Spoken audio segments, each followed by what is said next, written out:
girls. Good morning. Good morning. Good morning. I have foxy hair this morning, freshly showered. I woke up this morning, I was like, when did I take a shower last? I've been so busy. I'm like, I guess if I question that, it's probably might be time to get in the shower. All right, let's get into Daniel. All right, there's a note at the beginning of Daniel that says Belshazzar began to reign around 553 BC as co-regent with his father, Nabonidus, who had begun to reign around 556 BC. Although Belshazzar was officially second in command, Nabonidus from 553 to 539, he appeared to have been the active ruler in Babylon during this time. Daniel's vision of four beasts, Daniel 7, 1 through 14. Earlier, during the first year of King Belshazzar's reign in Babylon, Daniel had a dream and saw visions as he lay in his bed. He wrote down the dream, and this is what he saw.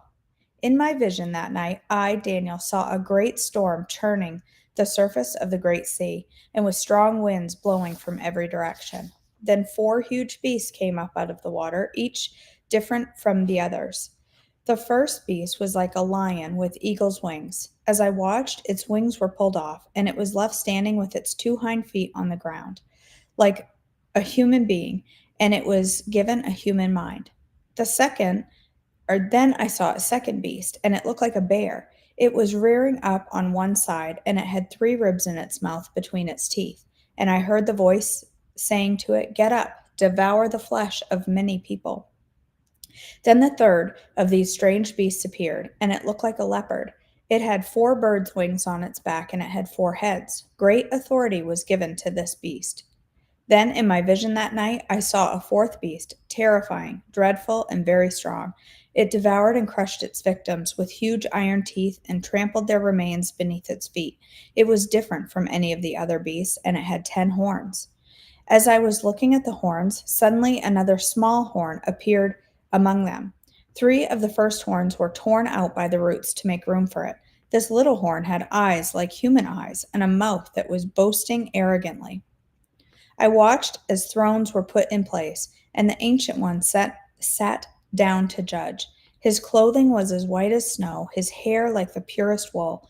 He sat on a fiery throne with wheels of blazing fire, and a river of fire was pouring out, flowing from his presence.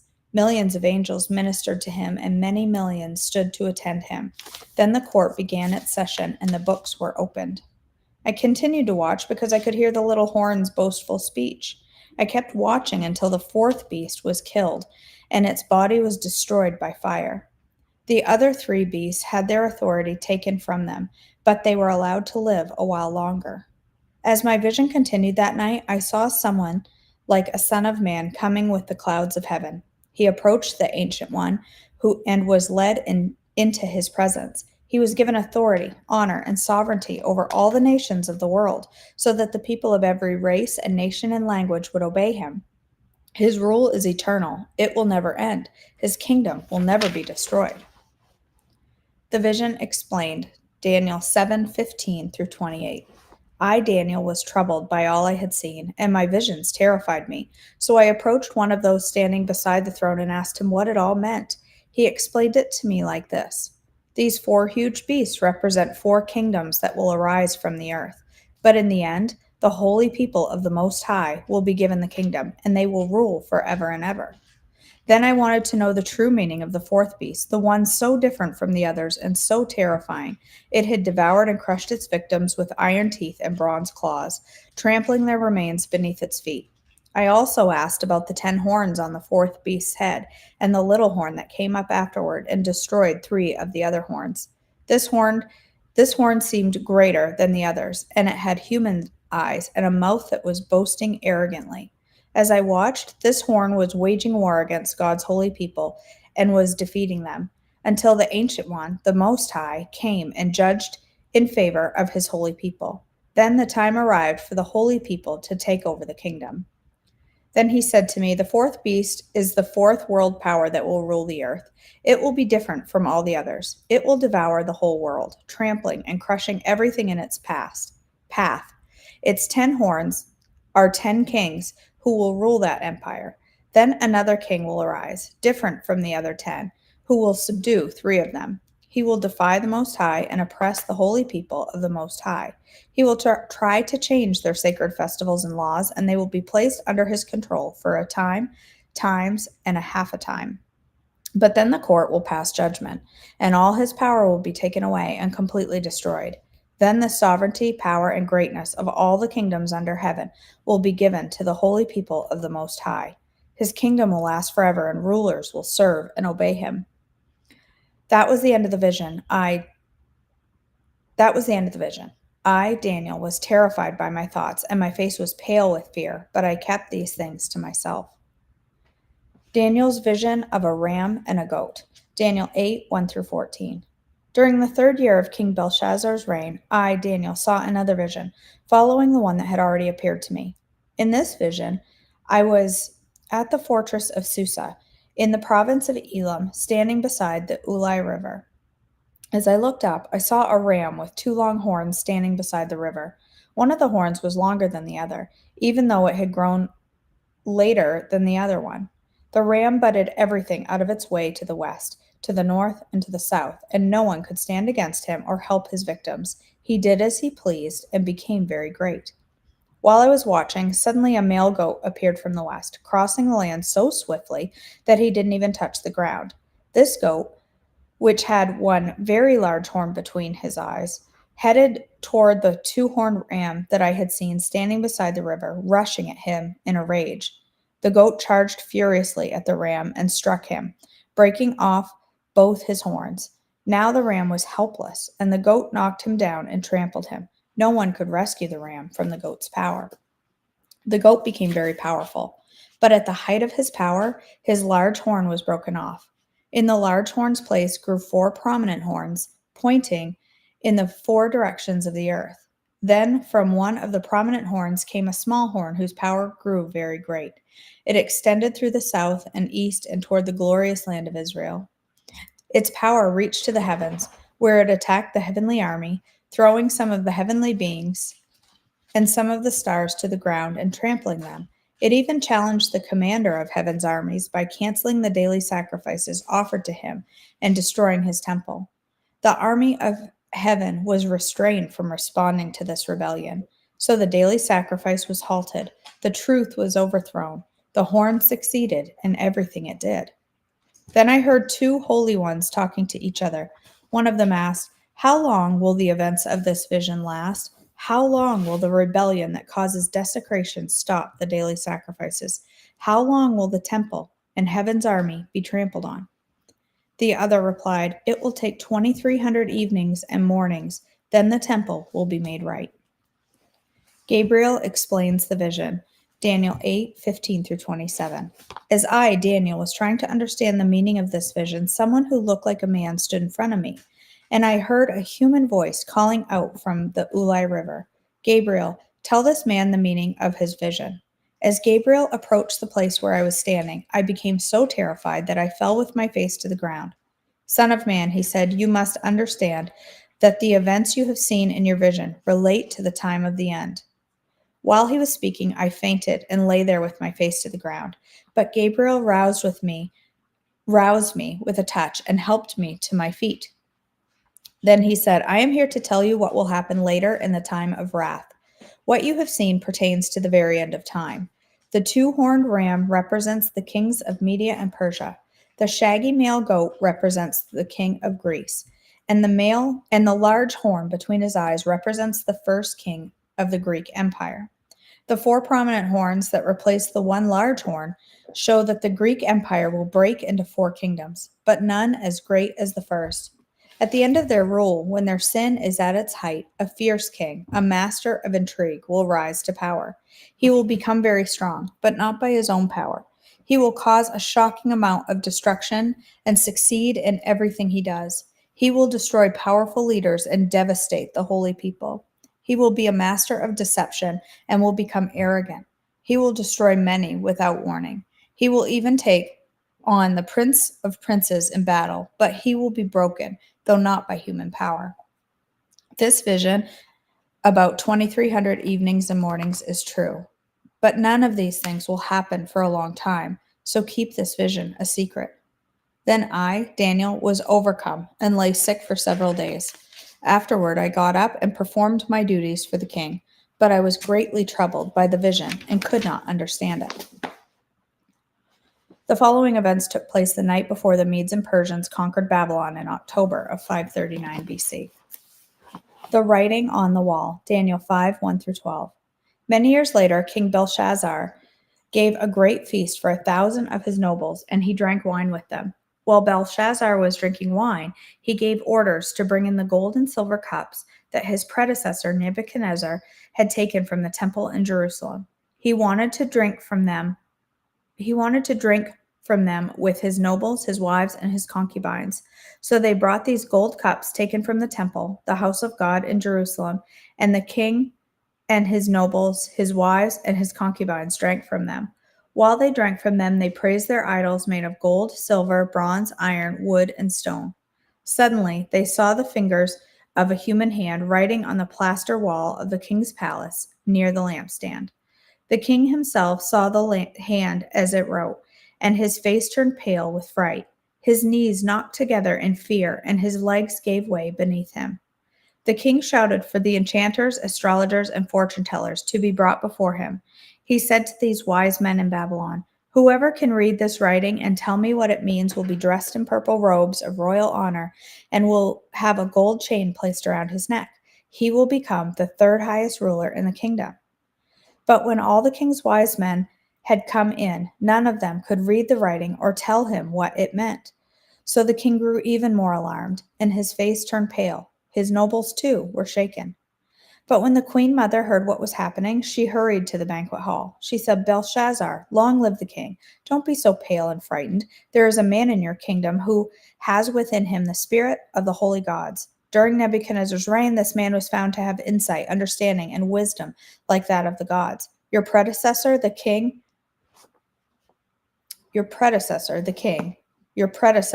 Nebuchadnezzar, made him chief over all the magicians, enchanters, astrologers, and fortune tellers of Babylon. This man Daniel, whom the king named Belteshazzar, has exceptional ability and is filled with divine knowledge and understanding. He can interpret dreams, explain riddles, and solve difficult problems. Call for Daniel, and he will tell you what the writing means." Daniel explains the writing, Daniel 5:13-31. So Daniel was brought in before the king.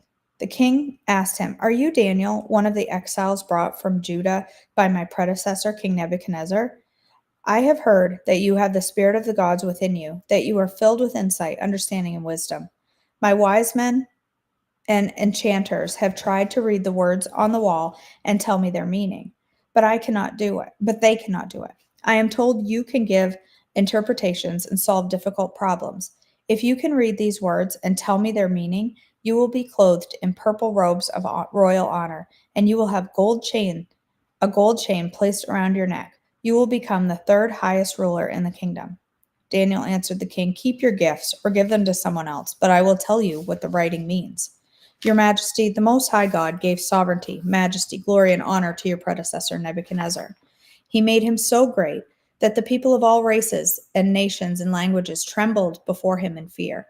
He killed those he wanted to kill and spared those he wanted to spare. He honored those he wanted to honor and disgraced those he wanted to disgrace. But when his heart and mind were puffed up with arrogance, he was brought down from his royal throne and stripped of his glory. He was driven from human society. He was given the mind of a wild animal, and he lived among the wild donkeys. He ate grass like a cow, and he was drenched with the dew of heaven, until he learned that the Most High God rules over the kingdoms of the world and appoints anyone he desires to rule over them. You are his successor, O Belshazzar, and you knew all this. Yet you have not humbled yourself, for you have proudly defied the Lord of heaven and have had these cups from his temple brought before you. You and your nobles and your wives and concubines have been drinking wine from them while praising gods of silver, gold, bronze, iron, wood, and stone. gods that neither see nor hear, nor know anything at all. But you have not honored the God who gives the breath of life and controls your destiny. So God has sent his hand to write this message. This is the message that was written. Many, many, Tekel and Parson. This is what these words mean. Many means numbered. God has numbered the days of your reign and has brought it to an end. Tekel means weighed. You have been weighed on the balances and have not measured up. Parson means divided. Your kingdom has been divided and given to the Medes and Persians. Then Belshazzar commanded. Daniel was dressed in purple robes, a gold chain was hung around his neck, and he was proclaimed the third highest ruler in the kingdom. That very night, Belshazzar, the Babylonian king, was killed, and Darius the Mede took over the kingdom at the age of 62. Okay.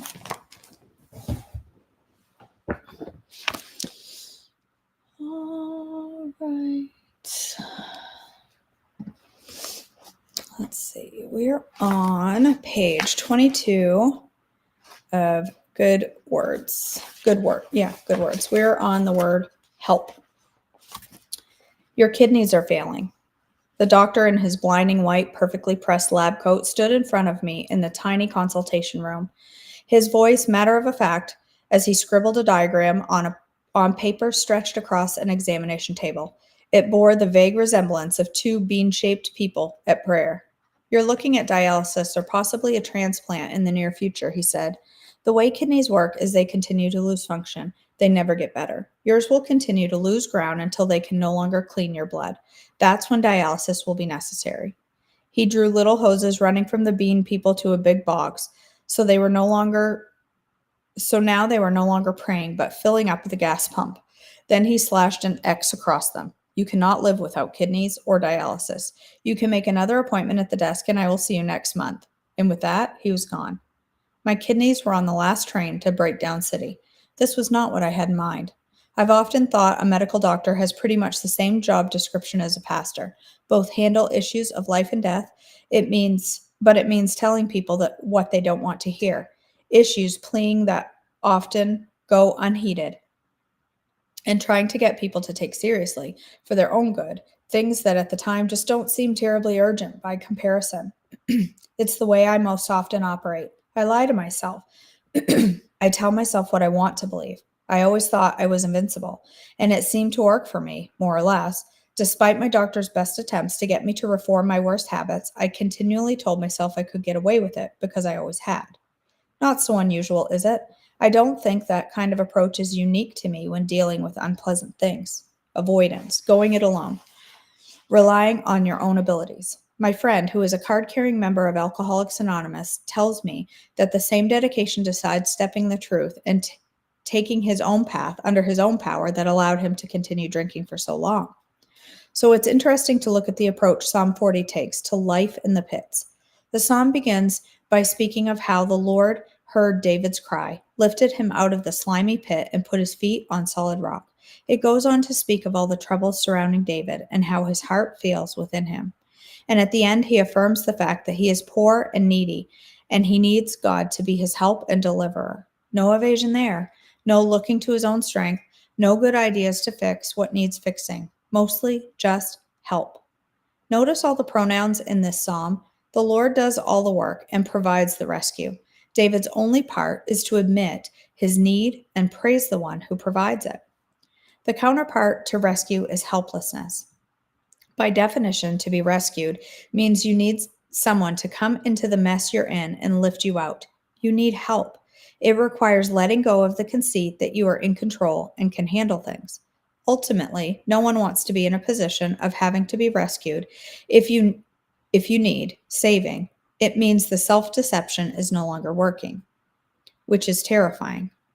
Later, as I allowed the news from the earlier in the day to slowly seep into my emotions, like capillaries of water creeping through the fibers of a cloth, I lay awake thinking about how my life was about to change.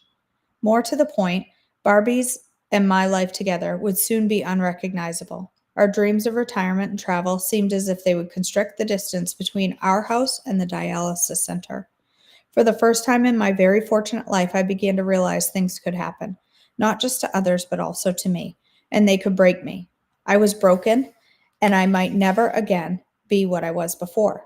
The life I loved, the future for which we planned, was slipping away, and I might never get it back. The doctor virtually pronounced it's gone, as defunct as my expiring kidneys. As the hours rolled into the darkness, I felt adrift in fear and loss, and angry about not being able to fix it or do anything about it. I felt anxious about the fragile, foreign me I was about to become. Barbie prayed with me as my emotions began to swell with all the intensity of a storm surge against a crumbling jetty. My plans were scattered across an uncertain future, and everything I counted on was coming loose. Life no longer made sense. We had nothing left to pray but help. As I write this, we are deep in the middle of a pandemic. Pretty much everything everything in life has changed, and no one knows for how long. Will life ever return to normal? Do we even want it to? It feels as if life, our plans, and our dreams no longer make sense. They've been stolen from us by a virus that we can't even see, but could do us harm. Indeed, it already has for many people, whether or not they have gotten sick. Help. Sometimes, maybe most of the time, pandemic or not, life is not reliably predictable. No matter how hard you work to tame it and make it sit up at your command and behave the way you want it to, life really doesn't work that way. A pandemic simply magnifies an uncomfortable truth. If you think you can manage life and smooth it out, remove all its variables and the harsh and devastating surprises that come with it, then chances are you won't have much need for rescue. And certainly not by a God whose presence tends to wiggle into its clearest view at the very moment when your eyes are wet with the kind of tears that smear the outline of everything else. You never come as close to God as when you have nothing left. One of life's universal certainties is that everyone faces some difficult, challenging, and painful things. Everyone needs help. No one gets a pass.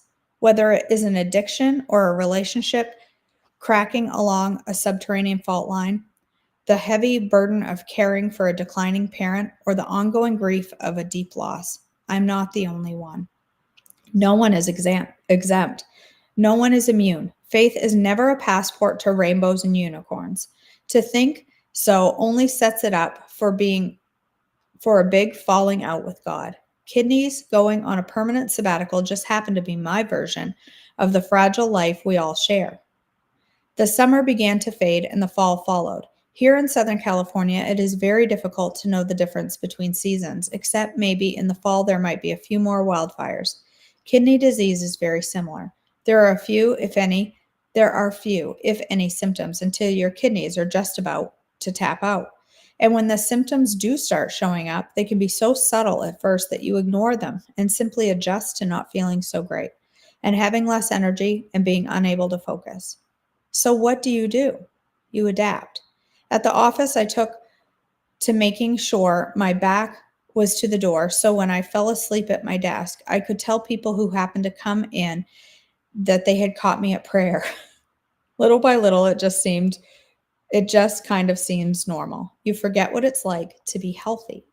I suppose it's much like the way we adapt to sin and adapt to our surrounding culture and adapt to the prevailing attitudes and priorities of our friends and neighbors. We become comfortable. We learn to accept. Like I've learned to accept the age spot on my forehead or my thinning hair or the way I simply avoid fitted sheets and skinny jeans. Meanwhile, amid all the adjusting and accepting, the sin to which we adapt continues to poison the soul. During the following months, I continued to keep my appointments with my doctor as he reviewed my latest blood tests, which always carried the same message. My numbers were slipping. My beans were getting really tired. 19% of kidney function remaining, then 17, then 15. I began to feel a little like Victor Frankenstein rummaging about for spare body parts. People began offering their kidneys to me, which I found to be deeply touching and also a little unnerving. Giving up a kidney is somewhat bigger deal than offering to share half a sandwich, but lacking a living donor means landing on a 7-year wait list. Was having a permanent psychic excuse me, was having a permanent psychic and physical bond with a person I find really annoying better than hoping to find a spare kidney in the back of my junk drawer? In the end, all the generous offers would prove unnecessary. Jeff, Lisa, and Sam, our 3 adult children, all volunteered to get tested for compatibility. Each of them wanted to be the one to offer their gift to me. It turned out when we were having children, we were also raising a kidney farm. Who knew? All 3 were a match. In the end, it would be Jeff. It is humbling to be loved to such depth with such self emptying. It can be scary, the kind of love which demands nothing and gives everything. It is a delivering, rescuing love. Okay. Really love that book. It's really good. Really, really good. All right, friends. Quiet group this morning. All right. Well, let's go ahead and end our morning in prayer. God, our Father, we thank you for this day and for this time to come together before you in worship. And I pray that our reading today is honoring to you. I pray that you will make clear the message you have for us today in the words, and just help us to gain insight and knowledge and continue to grow in our faith. God, as we go through our day, I just pray that you will help us to honor you with our choices, with our words, and with our actions. Help us to be people of the kingdom that reflect Jesus wherever we go, that wherever we go, someone will see their need for Jesus in us, but more importantly, their hope and their salvation. And I just pray that you will help us to just be a picture of Christ wherever we go.